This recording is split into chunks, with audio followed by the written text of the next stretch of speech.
Hi, I'm Raymond Simonson. I'm the CEO of JW3, London's Jewish Community Centre and the UK's only Jewish arts and culture venue of its kind. Sadly, as you know, we've had to temporarily close our doors at the moment. We've got to think about people's health and safety, and we're listening to government advice. But just because we've stopped doing what we normally do in the way that we do it, it doesn't mean we have to completely stop what we're doing and what we're best at. And that is to increase the quality, variety and volume of Jewish conversation in London and beyond. So we've got some treats for you. We are going to put on a whole load of our digital archive that we've been building up over the last 6 years of some amazing events. We're going to make them absolutely free of charge to you. And whilst you sit down with a cup of tea and put your feet up and watch this amazing thing you're about to see now, our team are going to be planning for a whole bunch of events that we're going to put on digitally over the coming months. For now, this one's on us, it's free. But you know, everything that we do costs money. And at the moment, we don't have the same income streams that we've got. So if you can spare a few pennies, a few shekels, if you can click donate online, that'll be really wonderful. We'd be so grateful for it. If you can do that, that's great. But either way, please sit back and enjoy. We'll see you again soon. Welcome, Philippe and Lisa.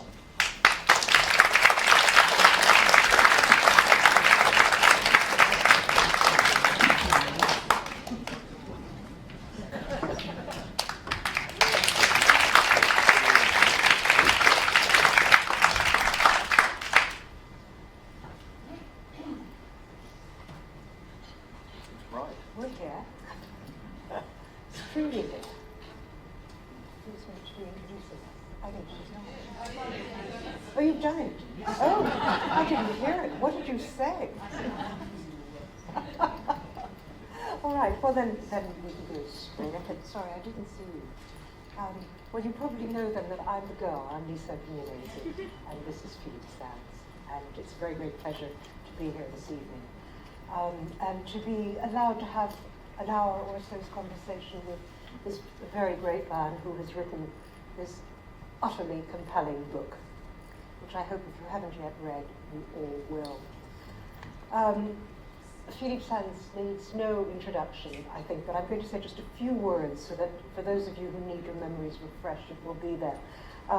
First of all, he is one of our leading human rights lawyers, and he's the founder of Matrix Chambers and professor of at UCL and director of the Center, oh God, I can't even read what this says, Center of the International Courts. And he's worked on trials in many of the hotspots around the world as a human rights lawyer and latterly, I think, as well as a judge. And indeed is in the midst of a trial right now which may impact on some of the close considerations which we are engaged in now to do with Brexit. And perhaps we'll get to a little bit of discussion of that at the end, although it's not immediately related to the book, but it is related to human rights. And this book is, of course, about the origin of human rights as well as much else. He is a very well-known author on top of all of this, and has written, well, the books that you would all know would be Lawless World, On America and the Making and Breaking of Global Rules, and Torture Team. But now we have East-West Street, and I think it is quite an extraordinary achievement. I mean, I say this as a writer now, not as a friend or as a critic, because he's managed to pull together strands which are very, very difficult to pull together. History, biography, the biography of the two founders of laws which shaped Nuremberg, the law on genocide and crimes against humanity. And he's managed to intertwine portraits of them, the history of the Second World War, and a family memoir. All those things needed a slightly different kind of register, and it's not an easy feat to pull off. And I think Philippe has done extremely well with it. I should say that the book reads like a thriller, a detective story, and he takes us on a quest. And I want to unravel a little bit of that quest with him, and eventually we will get to questions from all of you, and perhaps also comments. I'm not going to allow any in the middle of what we're discussing just because it makes it too difficult to carry on. So be patient and you will have your turns. I think I should also mention, because otherwise his publishers will never forgive me, that this book was the winner of the Baillie Gifford Prize, which of course was the Samuel Johnson Prize, the great prize for non-fiction. And it will be announced tonight, because it's on the shortlist of the Wingate Prize, whether or not it has won that prize as well. It's also part of the great Waterstones promotion when the paperback comes out, and it has been translated, is being currently translated into many of the European languages, but also into Chinese. And I'd be very interested to hear what the reception might be in China. So, Philippe, I'd like to begin just by asking you to tell us a little bit about the very long journey that this book took you on when you were doing research for it, and also what sparked you to write it, because, as I say, it does intertwine these several narratives. Sure. First, it's incredibly nice to be here. Thank you all for coming, and it's lovely to be doing this, Lisa, with you. I'm very, very pleased that we're doing it together. I mean, I could start, I suppose, in 1960 when I was born, or I could start in 1933 when Adolf Hitler was elected, or I could start in 1904 when my grandfather was born in the city of Lemberg. But I'm going to start in the spring of 2010 and give you a very short version. When I received, out of the blue, an invitation to give a lecture on the work that I do as an academic at UCL, but also as a litigating barrister in international courts and tribunals around the world, on my work on crimes against humanity and genocide. Crimes against humanity is about the killing of individuals, and genocide is about the killing of groups. And I accepted the invitation, not because I had a burning desire to give a lecture on that subject, but because I did have a burning desire to visit the city of Lemberg, which was where my grandfather was born in 1904, but of which he never spoke to me. He had moved when the First World War broke out to Vienna, and then left Vienna in circumstances that were not entirely clear to me, but obviously to do with the Anschluss, at some point in 38 or 39. So I accept the invitation, spend a summer doing my usual day job, and on the side doing research for the lecture, and make two astonishing discoveries. First is that the man who invented the concept of genocide, Raphael Lemkin, came from Lviv and was a student at the law school that had invited me to give the lecture. And the people who had invited me were unaware of that fact. So that was pretty amazing by way of start. And then I discovered that the man who invented the concept of crimes against humanity as a legal concept and put it into the Nuremberg Statute at the same time as Lemkin invented genocide, 1945, came from Lviv and had been to the law school that had invited me, and the people who had invited me were unaware of that fact.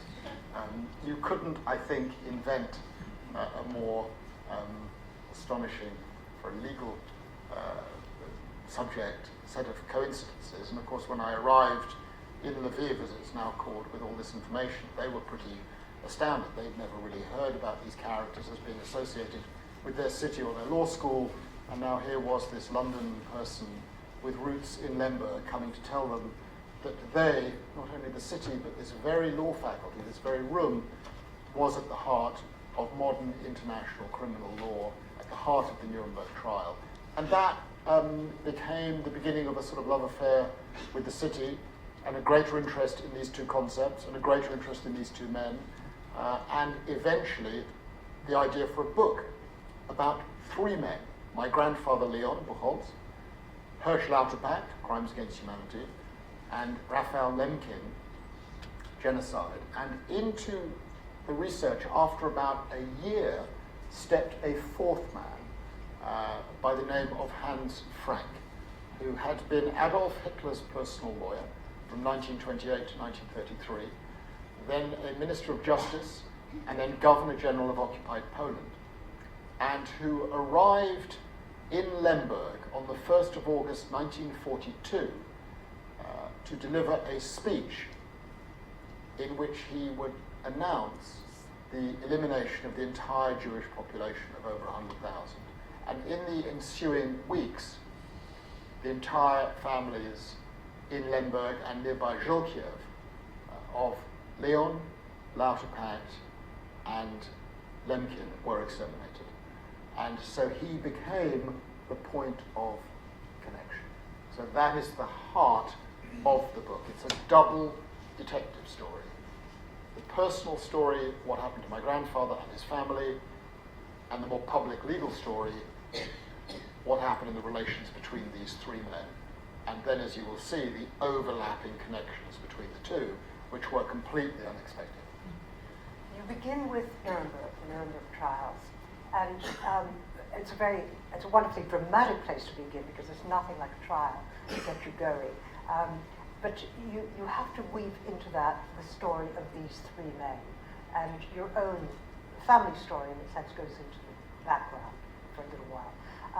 Tell us why you decided to begin with Nuremberg. I mean, I can see why it's incredibly tempting, also very dangerous. So the writing of the book was an incredibly complex process. I did a first draft by about the end of 2011. And that first draft was structured in a very different way. How was it structured? It told the four stories from 1914 up to the end of the trial on the 1st of October 1946. So it would weave in the lives of the four men, like a sort of, 100-meter race, all of them lining up at the beginning, and then you follow them all along. The book was then sold, bought by Alfred Knopf in New York, and bought by an extraordinary editor called Victoria Wilson, who made it a condition of buying the book. Actually, she imposed two conditions. The first condition was that she has total control of the book, and it not be sold to any British publisher until she had finished with it. And the second condition she imposed was that I would have to rewrite it completely. And what she said was very interesting. I mean, I'm a litigator in court, so for me what is very important is trying to understand how my audience in a courtroom responds to what I say. And so you spend a lot of time as a barrister preparing the structure of your arguments. You're a storyteller, and you need to persuade, in my case, judges, in the case of others, juries. And how you tell a story, as we know from life, is very significant. You can tell the same story in different ways. One way may be very persuasive, one way is not very persuasive. And Vicky said, look, you've got four incredible stories here, four incredible individuals. The intelligent reader cannot deal with that amount of information in the way that you have presented it. The way you have to present it is as follows. First part, your grandfather up until the opening day of the Nuremberg trial. Second part, Lauterpacht until the opening day of the Nuremberg trial. Third part, Lemkin, ditto. Fourth part, Frank. And then the last part of the book, the final third of the book, you can adopt your technique. From the 20th of November 1945 till the end of the trial, you can interweave, because by that point in the book, the intelligent reader has worked out who all the characters are and how all the facts interrelate. And the reaction to the book, of course, is testimony to the fact that Vicky Wilson was absolutely right. And that's also a way of explaining why the book started with Nuremberg. Because for me, it was a way of signaling to the reader, as you read this material, bear in mind you will come to a point where a trial is going to happen. The book begins with the moment when Hans Frank enters the courtroom and is about to find out whether he has been convicted and what his sentence will be. So it begins on the day before the last day of the trial. So the reader knows that that must be coming. And just as a writing technique, as I learned in the court of law, if you begin not at the very end, but at the moment before the very end, people are interested in everything that happens up until that point. And so that was the structure that we took. It works. It's absolutely brilliant. I say this as a writer. Let me just pull out one other feature of the book, which I think is absolutely extraordinary, and that is your gift, and I shouldn't be surprised by this. Nonetheless, in reading it, I was almost overwhelmed by it, which is your extraordinary gift for amassing forensic evidence. I mean, I know when I was writing Losing Dead, a memoir about my own parents, which was much more personal in many ways. Nonetheless, I went on this quest, I thought, and I found every single door was shut, or just about every single door. And I call the book Losing the Dead because, everything was lost. All the documents I took before, nothing was there. And that was a story in itself, but a very different kind of story. You, with this extraordinary sort of detective's ability, you managed to make whole stories out of nothing, a photograph that nobody recognizes, stories out of a name with an address. I mean, what is this? How do you do it? How did you manage all that? So here's the interesting thing that I've learned in writing this book, and I've never written a book that is like this, and it was a challenge, but it was something I've really enjoyed doing. The reaction from the readers, and I suppose measured just in sales and the relative success it's had in reviews and other things, is that people not only like finding out the end result, what people love or seem to like is how do you find out the information? How did you open the doors?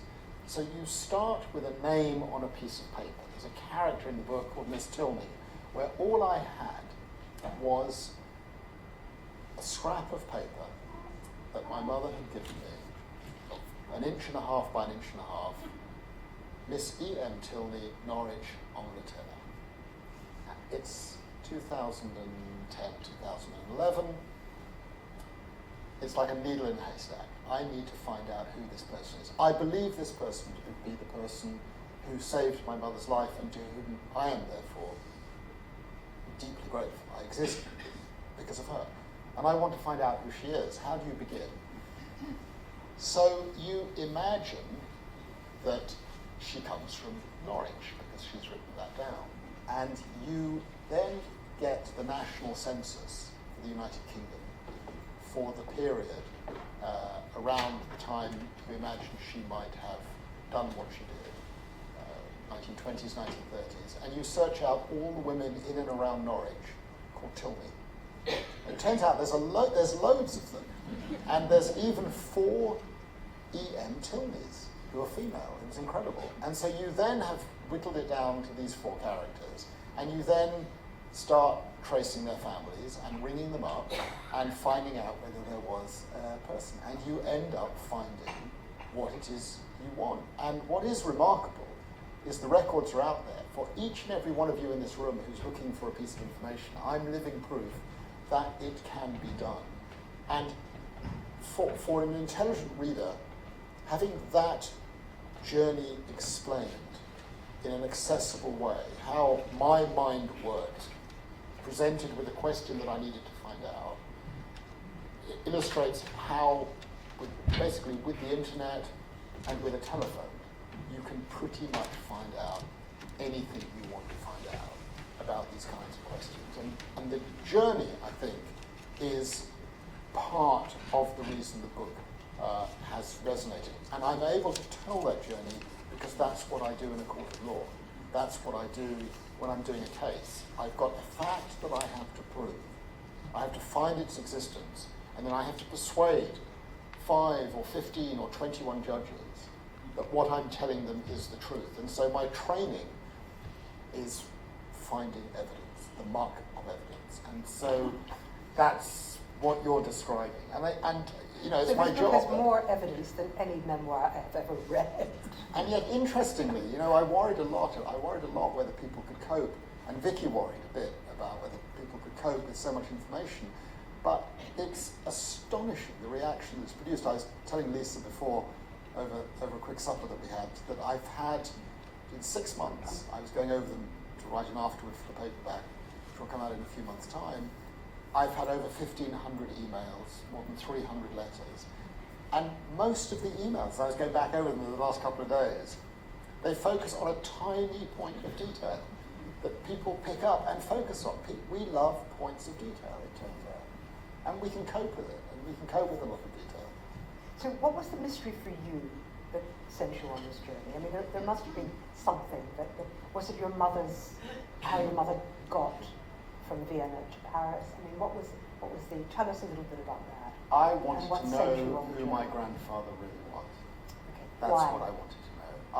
When I was born in 1960. My grandfather lived a long life until 1997, so I knew him very, very well, and was very close to him and loved him very much. He lived in Paris, I lived in London. I knew there was a past in Vienna.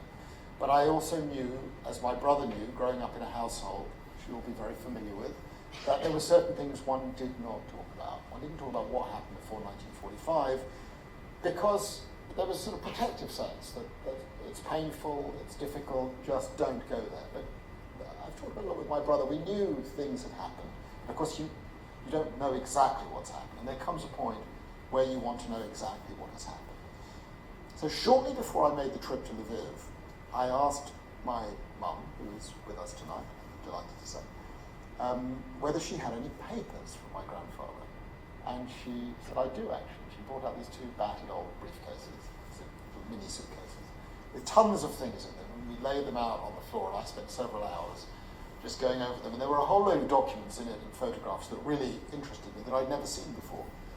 But amongst the documents were 3 Nazi passports. And they were interesting. This is the barrister looking at this material as evidence. 2 were issued on the same date in late 1938. My grandfather's and my mother's. And 1 was issued 3 years later, in 1941. So that was curious, because I had always imagined, as one does, they must have travelled together from Vienna to Paris in 38, 39 at some point. So here was evidence that that's not what happened. And then once you went into the passports more, you saw that my grandfather's passport had no stamps in it. So he must have made his way to France through some subterfuge.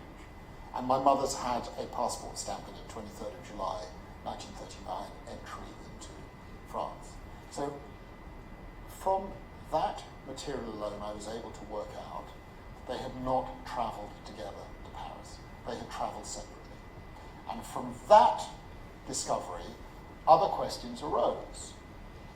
The biggest one being, how on earth did my mother get from Vienna to Paris by herself, aged 1, in July 1939? And secondly, how could it be, and there might be a perfectly sensible, reasonable explanation, that my grandfather and grandmother had travelled separately to Paris, and that my grandmother had stayed behind in Vienna for an extra 2 or 3 years. So I suppose the point that I'm making is that you learn this again from the work that I do, you don't need very many documents to work out basic facts from which a number of questions arise. And the next issue then is finding the answers to those questions. And the questions I had were, how did my mother get from Vienna to Paris? Why did my grandmother stay behind? You never quite found the answer to that, did you? I mean, you make suggestions, but are you satisfied? Maybe I missed it. I mean, maybe. Well, I'm pretty clear. I'm pretty clear in the book that I don't want to spoil it for. I mean, just out of interest, how many people have read the book? Everybody. So Right. Okay. Wow. Okay, that's wonderful. So on the first question, yes, I've completely solved the mystery. I mean, my mother Ruth was taken from Vienna to Paris on the 23rd of July 1939 by an evangelical Christian missionary called Elsie Tilney, who was motivated by the sermon of her pastor, David Panton, who had a particular interpretation of chapter 10, verse 1 of Paul's letter to the Romans. It's as simple as that. I exist because of Paul's letter to the Romans, chapter 10, verse 1. That's the way I now look at it. And I'm deeply grateful to Elsie Tilney and to her community, the Surrey Chapel in Norwich, which still functions today and with which I've become very close. They're absolutely extraordinary people, and we're delighted when I turned up looking for information about Miss Tilney. The story about my grandparents and their separate journeys is, of course, more complex. And what you're, I think, referring to is that I'm very, very careful with the evidence. I do not impose on the reader my interpretation of what the material is. I did not feel that was my role. I had adopted that even in the very first draft, partly because the material is sensitive. The stories raise very sensitive issues, people who are very much with us, and also because I didn't want to judge anybody for anything they did, because I wasn't there and I cannot possibly know what challenges and situations people faced. And so the tone throughout the book, as you will have picked up, is slightly reserved, very unemotional, which is different from me because I'm a very emotional person. I get angry about things, I have strong views about things, and I show them, and I'm not scared to show them. But for this book, I adopted a completely different tone. And also because you learn in life that you don't know the full facts, and so you just lay out what you've got, and you are intelligent readers, and you will work out for yourselves what the possibilities are, and you'll understand where it is I think the answer may lie, but it's not my role to impose upon you an answer to these questions. You can work out for yourselves what you think are the answers. What I found very interesting about that, and indeed about much of the family story, and your approach to it, is that, again, there's a kind of writerly choice there, that you are not going to be there as the person, Philippe Sands, who is a great-grandchild or grandchild of these people, and grandchild, yes, and say, well, I speculate, I think, or this is what I feel about it. You don't enter it at all. You're not actually there, except as somebody who sifts evidence for us. And I find that very interesting. Was that a conscious choice, or is that who you are? No, I'm not sure I'd agree with that completely. I think that it's very clear that some of the people that I'm writing about, my grandparents, who I knew very well, my mother, obviously, who I know very well, and those who I didn't know, my great-grandparents, I feel love for. I think I'm not just, an observer of their situation. So I'm present as their relation, as their grandchild or great-grandchild. But I knew for myself, because I was dealing with material that was so painful to read, and I get a lot of letters and emails from people describing a lot of weeping from the reader, that I know it must be because painful for them to read some of it. It's very painful. They were unpleasant for me to read it. I think the only way, as a protective mechanism, I could deal with that was by doing my best to step back. I mean, there are moments where it comes out. There are moments that I find very, very painful. I went with my son to Treblinka and sort of, in a sense, traced with two separate journeys, one with my son, one of my daughters, to Vienna and Treblinka. And there's a moment in the story where I learn that my two great-grandmothers traveled together from Vienna to Theresienstadt in July 1942. And I find the image of two ladies in their 70s allowed each to have one small bag. So painful. It's so painful.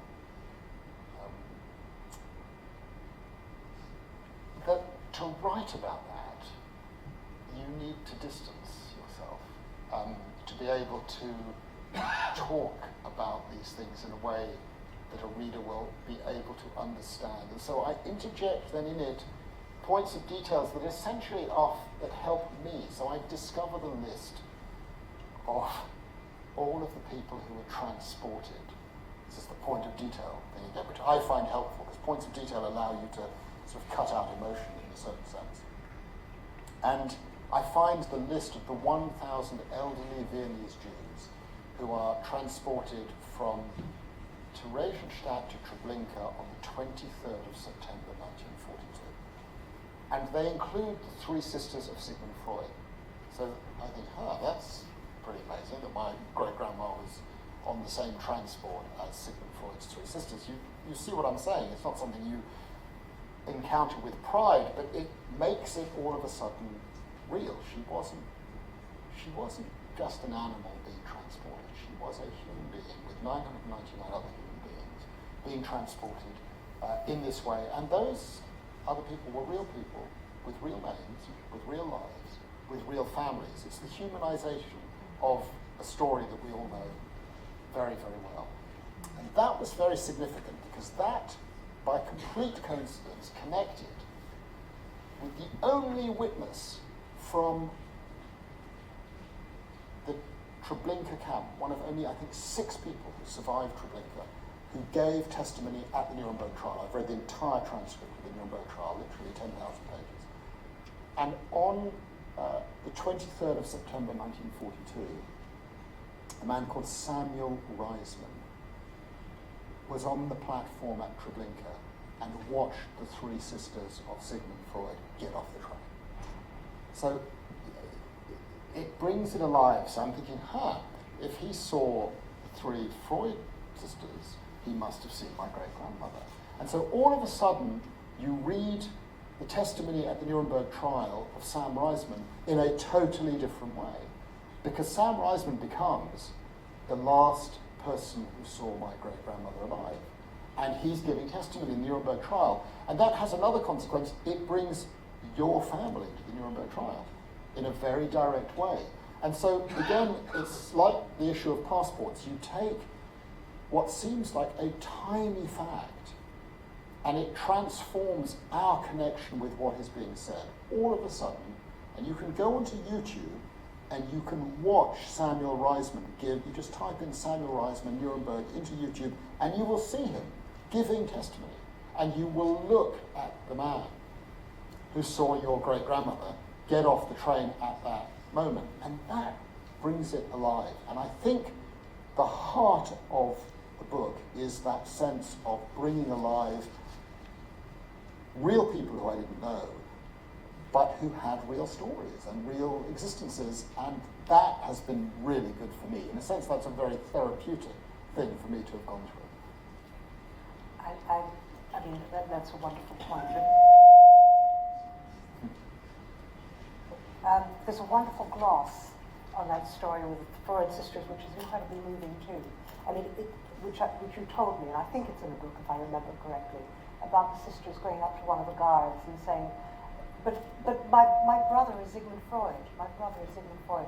As if this were an ordinary life in Vienna, and you could actually, make that kind of case, and it made any difference. I mean, the book is just completely full of these points of detail, and it's the points of detail on the other side that fascinate me as much. Points of detail about Hans Frank. Hans Frank was a real, ordinary human being. He was hanged at Nuremberg for the murder of 4 million people, 3 million Jews and 1 million Poles. And yet he was also a father to 5 children. And so I became fascinated in him and came to know his son Nicholas very well. Some of you would have seen the film My Nazi Legacy, and understood my relationship with Nicholas Frank. So in that context, Nicholas gives me access to the correspondence between his parents and gives me access to their diaries, which are not publicly available, and is very generous in showing that material to me. And I come across one point of detail that really fascinates me, because one of the questions, of course, that we all have and that no one will ever have an answer to is, how could it be done? How could highly educated, highly civilized, highly cultured people do such appalling things as Hans Frank did? And so I learned that in the summer of 1942, Frank reconnected with his childhood sweetheart, Lily Powell, and decided that he wanted to get a divorce from his wife, Brigitte Frank. And he concocts, really, and it's in black and white, in his letters and in her diaries. He uses the Wannsee Conference and the final solution to try to get a divorce. He tells his wife, I'm about to get involved in something so terrible that it would be better if you divorced me protect yourself and the children. In other words, he is telling her that he is about to be involved in something so criminal that he's using that criminality to enhance his own particular desires and need for gratification with his girlfriend. Pause for a moment and imagine the human mind that does that. Okay? That is a highly educated lawyer, highly cultured, friend of Richard Strauss, friend of Furt Wengler, friend of von Karajan, friend of Adolf Hitler, who concocts such an idea. And it's, I think for me, in understanding the human condition, those points of detail that become the most interesting. It's like doing a case. You take a point of detail to illustrate a greater truth about humanity. You learn about human beings from the details, not from the big picture. I think one of your most extraordinary scenes is one with Hans Frank, where actually, in his last moments, he kneels down to pray, and you get the story from his son, obviously. Lisa, we can't hear you. I don't know what's happened to my mic. I'm so sorry. Let's get it sorted out so that people can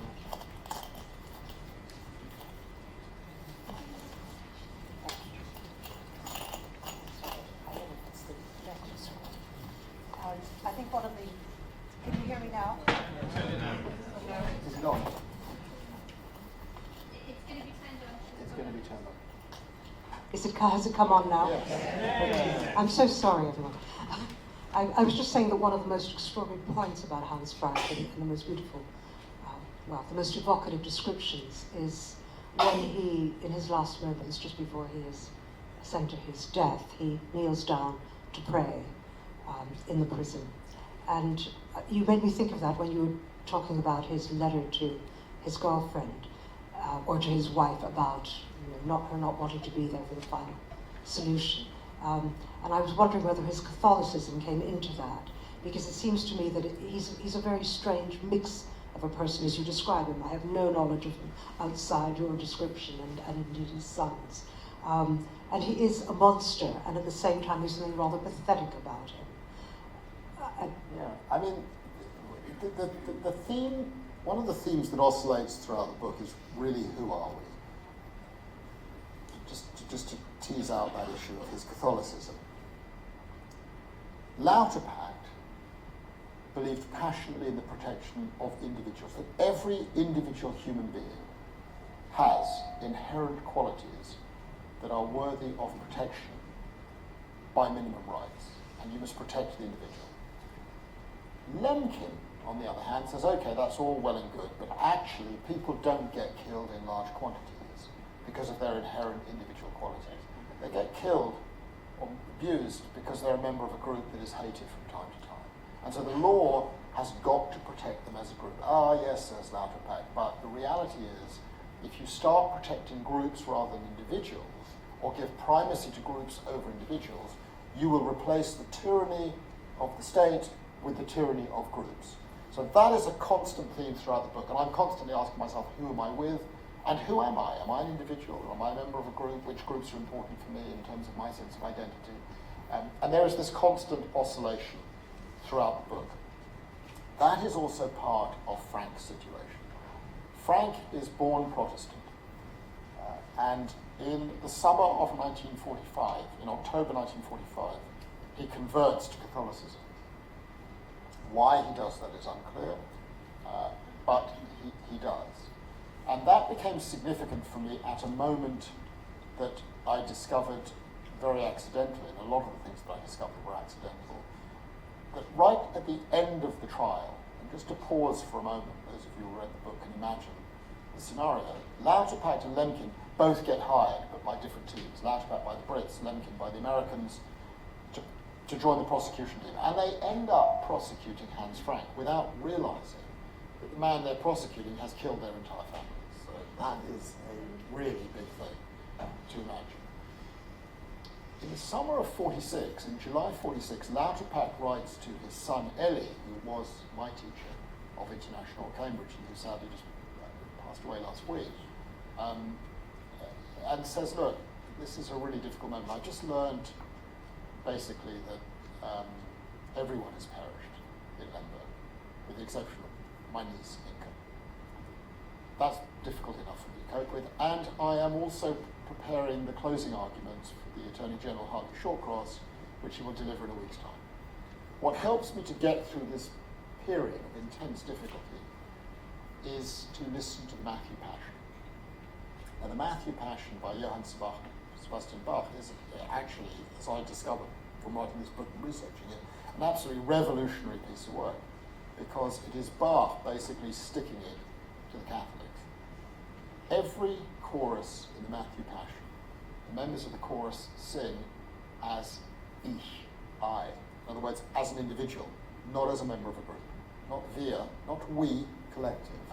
And what Bach is signaling with his librettist is that the individual member of the chorus is a direct connection with God. It's a way of asserting the vital place of the individual. And that was, in the early 18th century, an attack on the Catholic faith. What the Matthew Passion does is allow the individual to bypass the pre-celebrant, to bypass the group of which he or she is a member. And so I can understand that for Lauterpacht, I can understand why he would listen to the Matthew Passion. He spoke German, he understood what he was listening to. He understood the significance of this piece of music, which was entirely in the same direction as his own work, Passion in Favour of Human Rights, founder of modern human rights, in favour of crimes against humanity, protection of individuals. Then I discover that at the very same moment, Hans Frank, in the summer of '46, tells the US Army psychologist who is looking after him, Dr. Gustav Gilbert, and this is recorded in Gilbert's diary in the summer of '46, the only thing that helps him get through the day in this terrible trial is to imagine that he is listening to the Matthew Passion. Okay? So that is remarkable at a number of levels. Firstly, how incredible that two individuals in the same courtroom, one prosecutor, the other defendant, are at the same moment getting through the day on the basis of the same piece of music. What does that tell us about music? But also, what does it tell us about Hans Frank, who plainly has not realized what it is he's listening to, who's able to imagine himself listening to the Matthew Passion without realizing that it is actually a vicious assault by Bach on the religion to which he has just converted. So again, it comes to the point, I think, that we are surrounded by facts, we are surrounded by details, and we don't always, I certainly wasn't aware of the Matthew Passion before I did this, always appreciate the nuances, the contradictions, and the insights we can get if we dig deeper into what it is we're listening to, what it is we're writing, what it is we're reading. You made me think while you were speaking, which was very, very interesting. I mean, did you have a sense while you were working on this portrayal of Hans Frank that you wished him to have a conscience? I mean, that you wished him other, that he, you know, somewhere inside him, he knew exactly what he was doing, and he wasn't happy with that fact, or he was guilty about that fact, the mass exterminator. I mean, I don't think. Because it's a sympathetic portrayal. I wouldn't say it's sympathetic. It's a portrayal of him as a human being. One of the reasons why I love that film about the final days of Adolf Hitler, Downfall, which has been severely criticised for portraying him in too human a light, but he was a human being. And I think it is right, as you imagine how a monster like that is going through his final days, how he goes through his final days not as a monster, but as a human being. For me, that's fascinating. So I haven't so much asked myself the question, did he have a conscience? And actually, I think he did know that he did wrong on a serious, grotesque scale. But I ask myself more the question, and I have many conversations with him in my head, of sitting with him like this, and just imagining what we would talk about. And the reason in part that I'm able to do that is that I've sat in rooms with mass murderers, and I've had meetings with mass murderers, and I sit and talk to them, and you have those conversations. And you look at them, and you're in a room with a terrible killer of, hundreds of thousands of people. And they're human beings. They have a partner, they have children, they can tell jokes, they like a glass of water, they like a glass of wine, they like a bowl of nuts, they like a good meal, they like music. they do the things that we all do. They're human beings. And it's more that I would imagine what it would be to be with him. So I had mentioned to you that I'd just been involved in this trial in Hamburg. I spent 3 weeks in Hamburg doing a case, a boundary dispute, nothing to do with this, Ghana versus the Ivory Coast on the delimitation of their maritime sea. But it provided an opportunity to go and visit Nicholas Frank at his home, which he has been badgering me to do for years, and which I'd never got round to doing. I've always met him in Nuremberg, or in Krakow, or in London, or in Berlin, but he really wanted me to come to his house. So I went 2 weeks ago to his house, and he took me into the garden. He has a small house, he has a wonderful wife, he's a wonderful person. He lives with the terrible burden of having a father who has murdered 4 million people, which is a big burden. And he takes me to the garden, and in the garden I see what appears to be a scarecrow overlooking a small pond. And he takes me up to it, and it's not a scarecrow at all. It's his father's leather greatcoat, which is like this, on a stick. It's it's Hans Frank's leather coat. And I have the book with me, and I get out the book, and we compare it, and it's the same coat that is in this book. It was astonishing when I found it. The photograph of Hans Frank in this in this book, which is taken in 1933, when Hans Frank arrives in, it might be in the chapter on, I always forget where the photographs are, I think it's in Leon's chapter, when he arrives in 1933 here it is, it's this photograph here, it's page 23. You see Hans Frank in a leather coat. It's the same coat. It's the coat he's wearing there. And it now resides 75 years later in a garden in northern Germany and is a scarecrow. And I have photographs of it in case anyone wants to see it. I think I might find a way to use those photographs. But again, you're with the coat of this monster. And you can imagine standing with him, having a conversation. And those are the points of detail that interest me. So before we turn to all of you, I just want to take you to your two great legal thinkers, because we haven't really talked about. Tell us a little about them as men and what it is that differentiates them for you. I mean, you did work with Lauterbach's son, who was your professor at Cambridge, and you're still in touch with the family, so one has a much more direct link perhaps than the other. But how do you imagine them? So I feel I've come to know both of them very well. They were both part of my life, my personal life I wasn't aware of, but my professional life, way before I started writing this book, because of their work as basically the founders of these two concepts, which I've worked with for 25 years. What I had not appreciated was the personal connection. So I learned in doing the research that Lauterbach is born in a small town called Żółkiew. And Żółkiew happens to be the same town where my great-grandmother Malka was born, Amalia was born. And I then learned that not only did they come from the same town, Hirsch Lauterbach and Amalia Buchholz, but they lived on the same road. And that road is Lemberger Straße, which is East-West Street in Joseph Roth's writings, hence the title of the book. And so I learn, in effect, that my great-grandmother, the first road my great-grandmother ever walks on is Lauterbach's road, Lemberger Straße, East-West Street. And then I learn that the last road she ever walks on is Himmelfahrtstraße, the road I've already mentioned, from the train platform at Treblinka to the gas chamber. And what I learn is she walks down that street on the 23rd of September 1942, and Lemkin's beloved parents, Bella and Joseph, walk down exactly the same road 2 weeks later.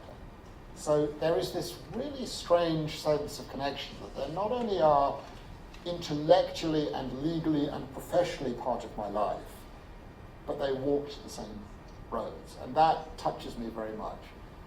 I have a very warm feeling towards both men in very different ways.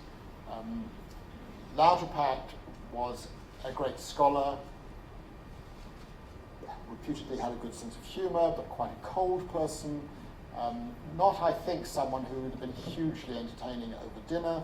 And if I had to choose one of them to have dinner with, I suspect it would be Lemkin. Lauterpacht became a real member of the British establishment, downplaying his Polish background, downplaying his Jewish background, and really becoming a part of the establishment. And a remarkably strong family man, as I know from his son Ellie, who shared with me many memories of an extraordinary father and an extraordinary man. Lemkin, on the other hand, is, Lauterpacht goes the classic route, gets married, has a kid, and is, a familiar kind of figure.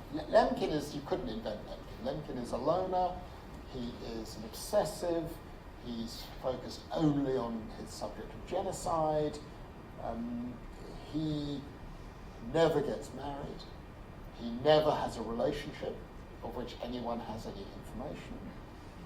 And the one group, the only group of which he never writes in any of his voluminous writings is homosexuals, which fact caused me to wonder whether, in addition to the horror in Nazi-occupied Europe of being a Pole and a Jew, being gay was a step too far for him to write about, even indirectly in relation to writing about the persecution of groups of which he knew much, but did not write.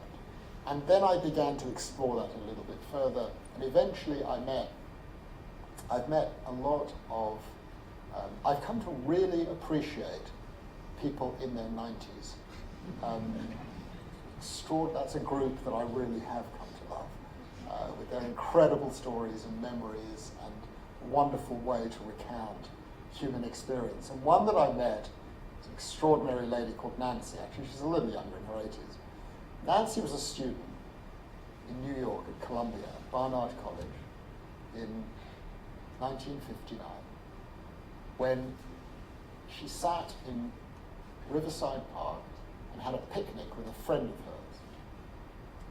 She describes how an elderly, disheveled man approaches the two of them having a picnic, stops before them, looks admiringly at them, and says to them, "I can say I love you in 20 languages."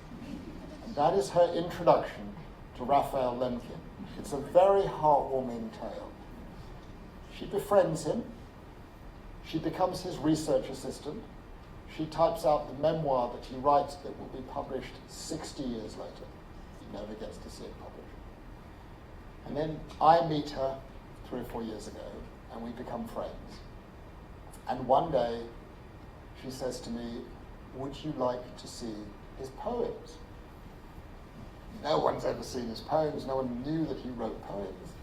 And I say, I'd love to see the poems. She's got the originals on onion skin paper. She photocopies them, she sends them to me in London, she lives in New York. And I read these poems with a really attentive eye. He's not a poet. It's fair to say. He may have been a great international lawyer. But some of the poems are love poems. And a number of the poems are love poems between men. It's he and he. And the first one I read, I thought, well, the typewriter must have slipped. He left off the S or something.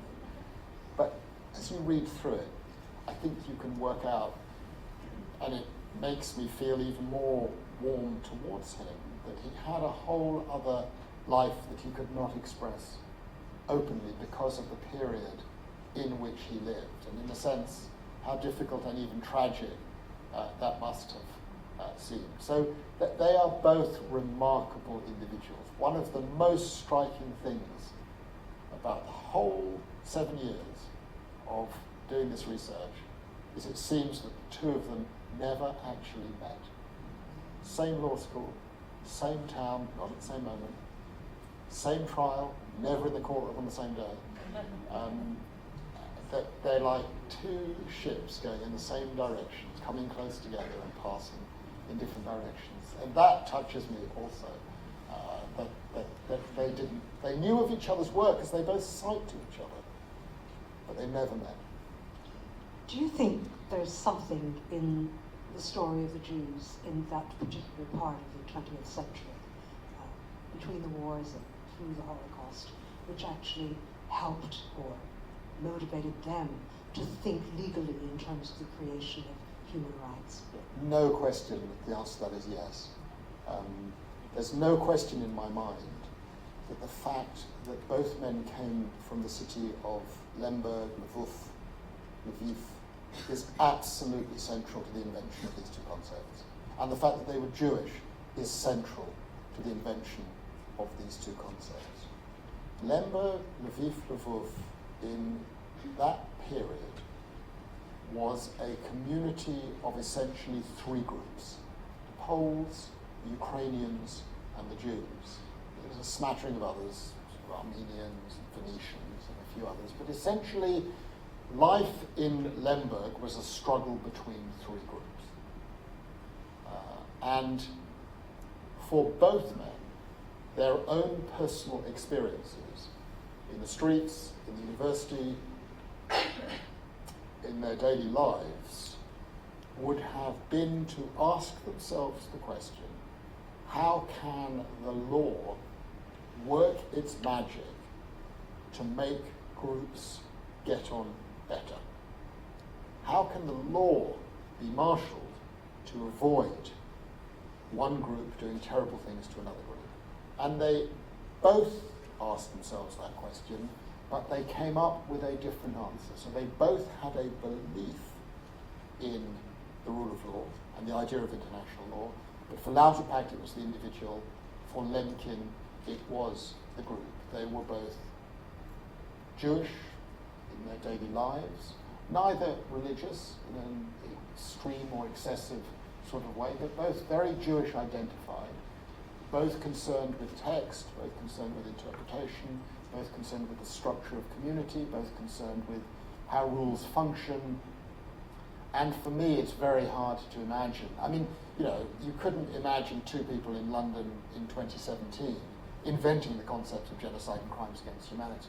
At least not yet. Maybe we're heading in that way. But the situation in London today is not like Lemberg in 1918 or 1921. And I think to understand these two men, to understand how their minds worked in thinking about how the law could help, their own backgrounds and circumstances were absolutely, I think, crucial and formative. I find Lauterpacht standing on a barricade in November 1918, protecting his parents' home in the last days of the First World War from a mob. And that makes a young man of 21, which was his age then, think about the question, what can I do to stop this from happening? And Lemkin had exactly the same experience. I'm going to turn it over to you now, Hans, and I'm going to give you this mic as well, because I think you need it, don't you? Do you have another one? Oh, you've got another one. Okay. There's a question over there, just on the other side. And if you would keep your questions not too long, not as long as Philippe's answers. I promise to keep my answers short. Do you think Hans Frank went to his death acknowledging his guilt because he prayed beforehand? Can you assume that? Have you seen the film, My Nazi Legacy? No. Okay, so in that film, the film ends in the Nuremberg courtroom. It was very, very interesting. I mean, it happened I write about it in the book actually also, but I think it's even more powerful when you see it for yourself. So we went to the courtroom with Nick Frank, his son, and we entered the courtroom. Nick entered the courtroom through the same elevator door that his father walked through for the last time on that day, on the 1st of October 1946. And Nick went and sat exactly where his father had sat in the trial. The dock is there, and you can touch it and see it and feel it. And at that point, Nick, who in the 5 years that I've known him has shown no tenderness at all towards his father, in the prison cell, and then in the courtroom. Something changes in him, and you feel a sense of tenderness. And Nick asks the question out loud. Perhaps at this moment, on this last day of the trial, perhaps he knew what he had done. And I have to be guided by the son's perception. Nick has spent 70 years of his life grappling with the question that you ask, and he is merciless in his destruction, verbal destruction of his father. But in that place, he expresses the hope of the son that perhaps his father knew that he had done wrong. He certainly does not articulate it in the book that he finally wrote at Nuremberg while he was in prison, although he was the only defendant who came close to acknowledging responsibility for what had happened. But the responsibility that he acknowledged was not of his individual guilt, but of the collective guilt of the Nazis and the Germans for what had happened. And he says, I was part of that group that did these terrible things, and therefore I am responsible. He did not say, I acted as I did, I am responsible for what I did. You see again the theme of the group and the individual coming through. So he's able to get himself as far as saying, as part of the system I'm responsible, but he cannot bring himself to articulate the view, irrespective of my membership of group, I am responsible for what I did. And Nick, I think, hopes that right at the end, he may have had that, but he did not articulate it in writing. Right in the front here, second row. Oh, sorry.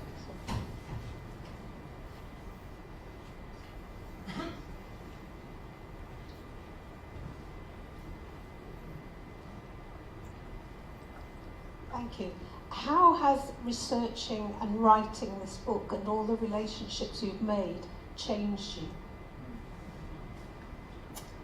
That's a lovely question. It's not the first time it's been asked. Well, I think it's changed me in a number of ways. At one point, I was mentioning to Lisa before, who asked how my children had reacted, and I mentioned the story of how after, we have 3 children, our oldest is 21, and after he read it, he said, it's really interesting, Dad. I realized that I'm now at an age, 21, where I know about my hinterland in a way that you did not know when you were my age. And that makes me a different person from you, which made me very happy to hear that. I thought it was a very astute observation. I thought it was also an astute observation in relation to me and what I didn't know about myself, because when you don't know about your background, you cannot know aspects of yourself. So I think I know a lot more about myself. And I think actually it has made me others can judge that better, but it's made me a slightly more tolerant and gentle person, because I've been immersed in a period, a nightmare period, which allows you to begin to understand that which is not understandable, how ordinary people deal with such terrible situations. But it has also made me, in switching to our present situation, much more resolute about what we face now. I wonder whether, I doubt I would have done it, but I wonder whether I might have had a greater tendency, in light of the horrors that this country is now going through, that the United States is going through, that Europe is going through, or may go through, to say, you know what, I have a great life, I have a great family, I have a great job, I can just get on with it, I can do what writers in Germany in the 30s described as an inner migration. I can just switch it off. I can just get on with my life and forget about it. And that, absolutely, I will not permit to happen. I think one has to, with courtesy and with generosity and with decency, when one sees things that are bad things, you have to call them out. And you have to act on that, including when your friends or the partner of your friend does something terrible. So I have a very good friend who happens to be married to the Foreign Secretary. Okay? And I've known him for 30 years. I don't really wish to be in the same room as that individual anymore, because I am so appalled at what he is doing. I could go the easy route and say, no, you put these things on one side and you just get on and we're friends and family and blah, blah, blah, blah. No. What plainly went wrong in the 1930s was people thought it wasn't going to get worse, remained silent, turned away from the facts, and the one thing we have to do now, in the face of what is happening in this country, which is nasty, nasty, nasty, and what's happening in the United States, which is nasty, nasty, nasty, is to say, we will not accept this. And that is one place where I'm very different. My resolve on those issues is absolutely strong, and I will fight on those issues as a more tolerant person. So glad to hear that. But we all do this. It doesn't necessarily make, I don't know, well, we try to. It's how we do it. Does it make a difference? It's how we do it. I think actually shaming people publicly, in a correct way, not being rude, not ad hominem attacks, but being substantive and doing it with courtesy and decency, to say that certain forms of behaviour are just not acceptable. And I think we have to be very alert. I think we're in a very dangerous place right now, and we have to be very, very alert about what is going on. And the moment we spot things, we don't just say, for example, the 7 countries that Donald Trump would like to ban from allowing their nationals to come in. We don't just say, oh, it's fine, it's not my country, so, you know, as the Foreign Secretary said, well, I've got a special exemption to allow, you know, dual British Somali nationals to go to the United States. That is an actually outrageous thing to do. What he should have been doing is saying, this is totally unacceptable. You do not ban people because of their nationality or because of their religion or because of the colour of their skin. Instead he says, oh, I've got an exemption for people who are also British. That's how you begin to make a pact with the devil. That's how it begins. So this is very firmly inscribed on me, because one of the countries I happen to be working for right now is their council, so I've come to know many of them very well, is Somalia. So before I did the Ghana-Cote d'Ivoire case, I did Somalia-Kenya, a boundary dispute. Okay, and I spent a few days in The Hague at the International Court of Justice with a lot of very decent Somalis. How do you imagine it feels for them to be told by the United States that because they are Somali, they are no longer allowed in that country? Pause for a moment and ask yourself the question, how would you feel if the United States or any other country said, actually, we don't want you in our country because you're British, or we don't want you in our country because you're Jewish, or we don't want you in our country because you're French, or whatever? It is outrageous. It is outrageous. And that is what has happened in the United States, and it is an outrage. And what happens in the face of that outrage, and she knew about it at the time? Our Prime Minister goes over to America and embraces the man who adopts such an executive order and issues an invitation for him to come on a state visit. I will be on the streets protesting against Donald Trump visiting this country until he behaves himself.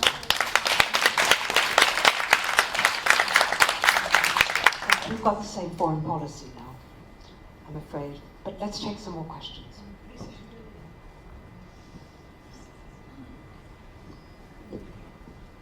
Thank you for a wonderful talk, and your film Nazi Legacy very much touched me, as I'm sure it did very many others. I'm only halfway through the book. You hinted at it, but my interpretation is that you are more sympathetic to the individual case for the human rights than for the groups. And I wonder, maybe you won't say, but I wonder if that's the correct interpretation, and whether your own Jewish identity, your own identity with the State of Israel, your own relationship to acting as a human rights lawyer influences you in one direction or the other. No, you'll carry on sensing the oscillation as you go through the book.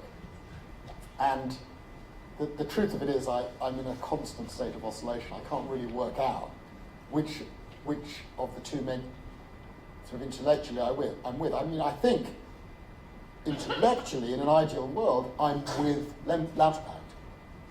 In an ideal world, we would cast aside the whole group thing and the whole association with a particular ethnicity, race, religion, or whatever, and just say every human being has inherent qualities which are worthy of protection. And I, of course, believe that. But, of course, Lemkin was onto something. You know, the fact is that we have a sense of group identity and association, and you can't just cast it away. So of all the communications that I've had, the most common one is, what does the last line of the book mean? And I'll just read it out, so for those who haven't seen it. We go back. We ended in the book it's page 387 of the book, and I'm taken back by a remarkable Ukrainian archivist to a mass grave in literally the centre of the small village of Zhulkiev. We have arrived. Ludmilla spoke quietly. Here were the ponds, two great sand pits, filled with an expanse of dark water, mud, and reeds that bent in the wind. A site marked by a single white stone, erected not by the town in expression of grief or regret, but as a private act of remembrance. There we sat, on grass, watching the sun fall onto dark, still water that stretched tight across the openings of the earth. Deep down, untouched for half a century and more, lay the remains of the 3,500 people of whom the long-forgotten Gershon Taffet wrote in the summer of 1946. Individuals each, together a group. Among the bones that lay beneath was a commingling. Leon's uncle Libus, Lauterpacht's uncle David, resting near each other in this place because they happened to be a member of the wrong group. The sun warmed the water. The trees lifted me upward and away from the reeds towards an indigo sky. And right there, for a brief moment, I understood. And that last line has probably produced 150 emails. What do you mean by that? And of course, what I mean by that changes with what mood I happen to be in at a particular moment. But I think what I'm essentially saying is, it is impossible to find yourself in a place of mass burial with people murdered in such terrible circumstances and not feel a sense of association with those people because of the group of which they happen to belong and of which I belong. And essentially, I think what I'm saying is, I understand Lemkin. You can't get away completely. You can't be completely rational and intellectual and set aside the issue of group identity. I think that's what I'm saying. I think we have to stop there because that is the place to stop. Books are available. I'd like to thank you both for, I think, one of the most riveting evenings we have had at JWC. I'm going to say this in the presence of your mother. I think you are an extraordinary individual who has written a book that everybody must read. And as a Holocaust historian, where we're grappling with evil, we're grappling with evil all the time, and we know things aren't getting better, I think you've illustrated some illuminations tonight. Thank you so much.